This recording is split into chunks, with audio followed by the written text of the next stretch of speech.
Hello and welcome to Enquire to Choir. My name is Eva and I'm here to help you, fellow choir people.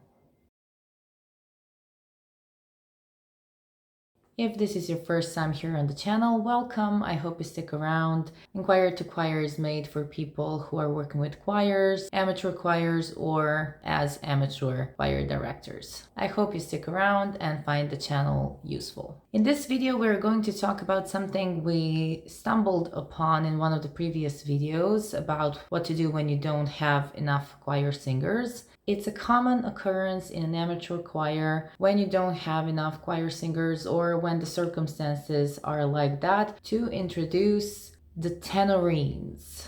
Tenorines are female voices who can sing really low. They have the function of a tenor voice in a choir, especially in an amateur choir. I myself am actually considered to be a tenorine because I can sing really low, really deep frequencies, and that's okay. I mean, as a function, if the only function of a tenor voice is to sing those notes, then I agree. I can be a substitute for a tenor range. But I wanted to talk about what it actually means to introduce tenorines to a choir instead of tenors, because throughout my experience it turned out that tenorines are very different than tenors, and I don't think people talk about it enough. If you have been working with choirs or been singing in choirs, you know that it's a very different thing to be a tenorine and to be a tenor. The voice, the sound is completely different, and it's not just about the range a vocal can perform, it's about everything connected to it, especially when it comes to the timbre. Connected to that, a choir sound is a specific sound and every voice depends on all of the other voices. So I think it's worth to take time to make this video to speak about some of the things that can, I think, help you when it comes to the situation if you don't have tenors but you have female voices who can sing that low, and how that affects the whole choir sound and the specific phenomenons that occur when you have tenorines instead of tenors. Shout out to all of my fellow tenorines out there. I hope you are treated really well, and this video is also for you. So let's start with the video. To be honest, as a choir director, I have never appointed someone to sing as a tenorine. But I've come to a choir who already had 5 tenorines. The reason why I don't appoint singers to be tenorines is because I would rather call them really deep altos second, because then the balance is better. But when it comes to who is a tenorine, let's explain that. So a tenorine is a really deep female voice that can sing really deep range, really low range that covers the tenor range. And why do people appoint tenorines? Because a tenor, as we discussed in a recent video about realistic choir voices, a tenor is often hard to find. You probably have the same problem in amateur choirs. There are more female voices than male voices, and it's easier to find a baritone, a bass, than a true tenor. So when a choir director is in that position, it makes sense to introduce tenorines. Especially in grown-up choirs, in mature voices, you can really find really deep female voices which are beautiful, and they can function as a group. So let's talk about that voice. We often think about, okay, we need those notes to be sung, so you can sing those notes great. And it is true. I mean, I as a tenorine can sing really low, especially if my voice is tired. I can sing really low, and when I wake up in the morning, that is the right time to record the vocal parts for my basses in a choir, because for those who can't read the score, I record their lines. So I often do that in the morning, because in the morning I can sing really low. But what does that sound like? The power the voice has in those frequencies is not as strong. It is unusual for a female voice to sing that low, is not a common practice, and to be honest, is not commonly practiced. The power it has is not as strong in most cases. And the second most obvious thing is the timbre. So a male tenor voice has a lighter timbre than a deeper bass voice. That's on purpose, especially in a choir. A tenorine is a female voice that is in a deeper sound, so the timbre is much darker because it's the lowest part of a female range. So when we speak about tenorines, we can only speak about the fact that they can sing really low and they can perform the notes that are typically in a soprano, alto, tenor, bass score. But can they really replace tenors as a sound? In most cases, no. And there are side effects for the choir sound in general and for the people in the choir when you introduce tenorines instead of tenors. I'm not saying that you shouldn't introduce tenorines to your choir. Sometimes that solves all the problems you have. But I'm just saying that that doesn't mean you have tenors. It means that you have tenorines, and that affects the choir in a particular way. For the choir sound, there are several side effects, and let's talk about them. The first side effect is something that people do not consider as much as they should, and that is that the balance of the timbres in a choir is off.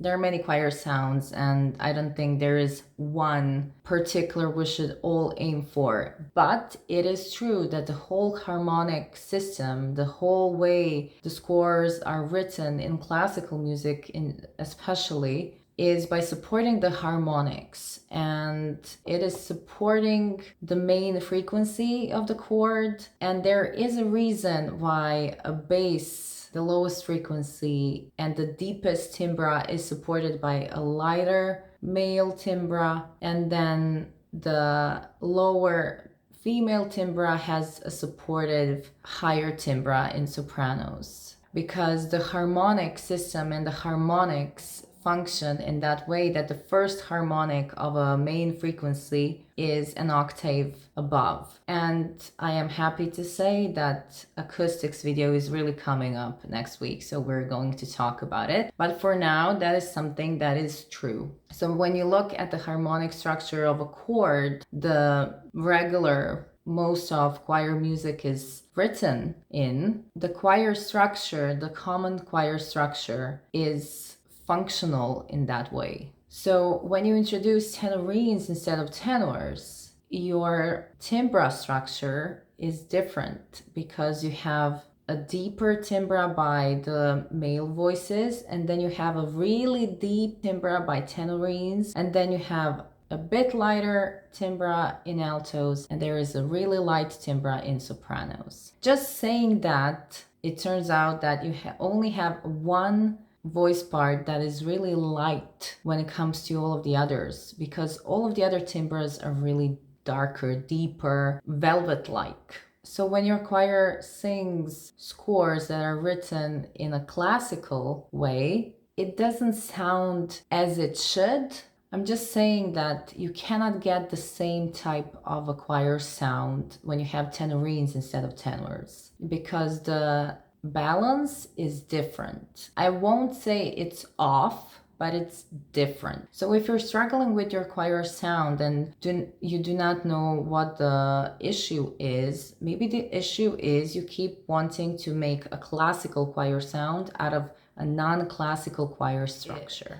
The second side effect of this balance of sounds is the dynamics. So when you say to the whole choir, go forte, a tenorine will try to sing really, give it more power, but it is really difficult for a really deep, low range in a female voice to sound as powerful as it should by the score, if we go by the score written. And even if they give as much power as they could, all the power they have, that power will not be with much resonance necessarily. So that kind of a forte sound, a really deep tenorine forte sound, often sounds rough around the edges when you compare it to all of the other sound, all of the other voice parts in the choir. Plus, it takes much more power to make a tenorine sound louder than all of the other voices. So if everybody becomes louder, the tenorines will always be a bit softer because it's a really deep range.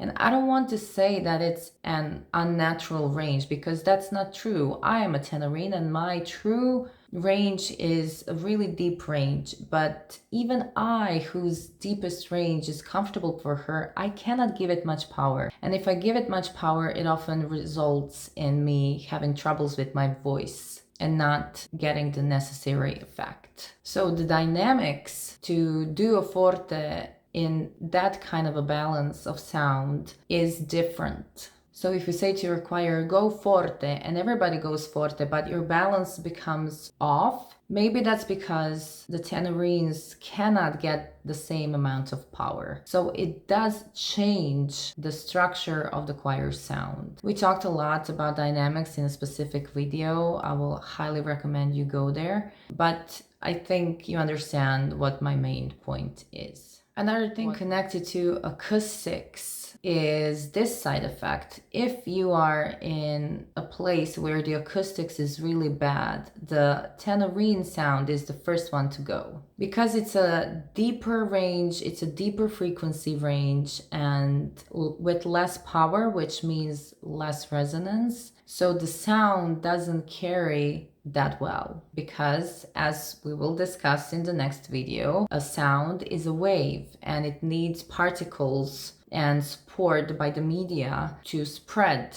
easily. And it's not the same if it's a lower frequency or the higher frequency. So if you're in a place where the acoustics is not really supportive of the sound, which, as you probably know, happens, the tenorine sound is the first one to go. So the balance of the choir sound becomes off. That is really common, and it's just a side effect of the nature of a tenorine voice. So while the tenorines solve the problem of we need someone to be able to sing these notes, it doesn't come without a price, and you have to be aware of it. I'm just giving you a permission slip again, which I seem to be giving you a lot in the past videos, but I'm giving you permission to think outside the box because you have to, because you are outside of the usual choir sound box. Not only for the choir sound, there are actually issues that involve choir singers in particular as individuals. For example, tenorines strain their voices. When you get to a really deep, low range, the vocal cords are struggling more than they would be in a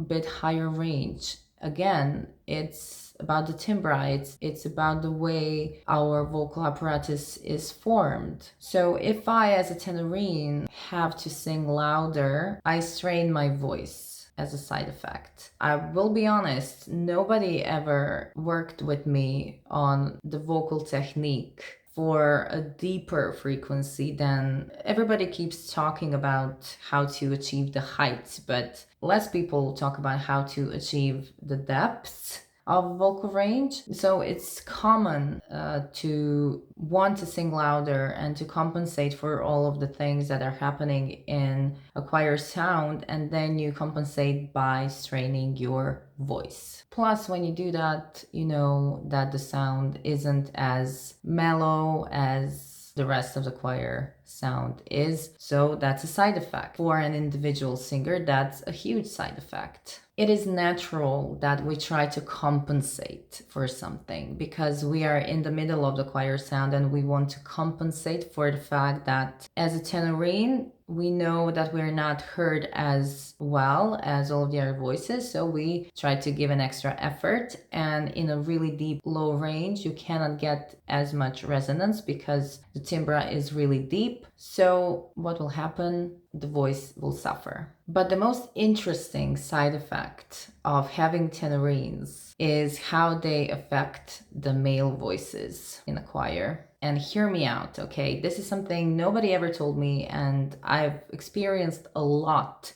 especially after the whole thing that happened in 2020 and 2021 when it comes to the world and the choirs and the big pause. So this is something that is really interesting. As we said, the timbre of a tenorine is really deep, and a tenorine sings in a really low range. The male voices are under that range, but similar enough.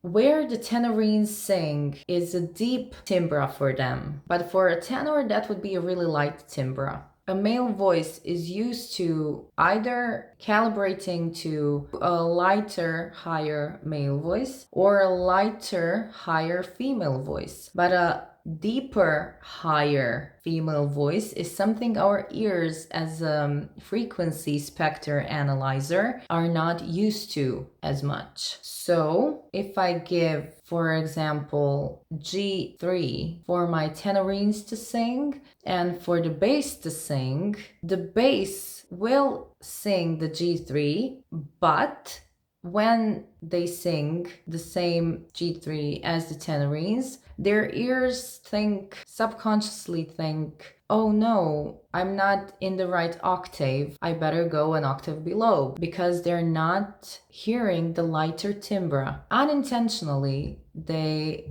go an octave below. That is something that happens so often, and I was puzzled by it, but then I realized that it's really natural, because if they hear they're singing the same note, and if they're on a G3, that means that for a male voice that is a lighter timbre, and for a female voice it's a really deeper timbre, so they connect at the same note, and the male voice's ear registers that they are singing in a lighter timbre than others and immediately travels to the lower timbre, deeper timbre, because that's the most common thing, that's the classical choir sound. It took me really by surprise how that affects how tenorines change our perspective of calibrating, balancing and adjusting and performing everything. The timbre, the sound of a tenorine voice really affects all of the other voices, especially the male voice, because the timbre is different, and automatically the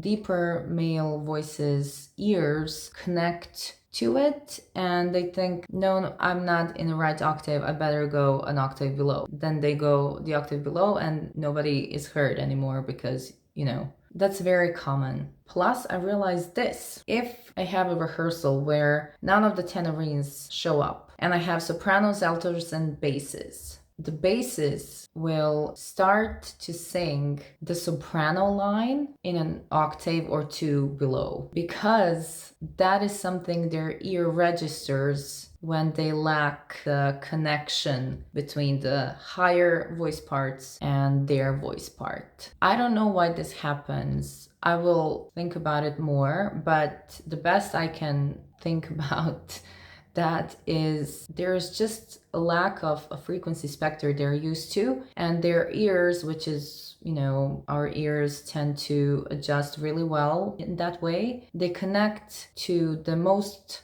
familiar thing, and the most familiar thing is actually a soprano line, a lead part, so they connect to it. It can become a really big issue because they don't do it on purpose, and they, for example, my basses know their lines, and when the tenorines are present, they're used to them and they sing the correct notes. But if you exclude the tenorines, they will start singing sopranos an octave or two below, and I'm like, don't sing sopranos, and they're like, we're singing sopranos? So nobody ever taught me that, and nobody ever said that something like that would happen, but it keeps happening in one of my choirs. So that is because we are so used to typical that when atypical happens, Our ears are like searching for the first familiar thing and then they land on the first familiar thing. So if that happens in your choir, just know that it turns out that happens. So what can you do? What can you do with a drunken sailor? What can you do?